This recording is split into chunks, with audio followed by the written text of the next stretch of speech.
إيصاله سبحانه. الأخ ثائر من العراق، تفضل باختصار.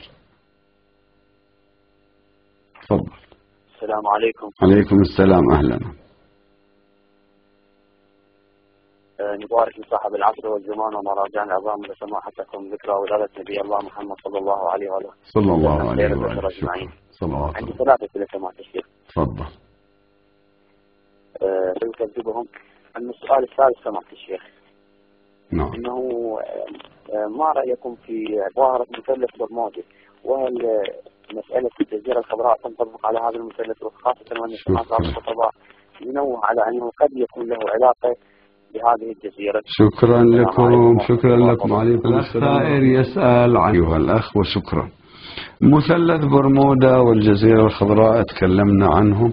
مثلث برمودا منطقة مقابل فلوريدا، وهذه فيها ظواهر غير طبيعية ما عندنا فيها نص، لكن يقال أنها هي مصنع للأسلحة للإمام المهدي سلام الله عليه كاحتمال محتمل.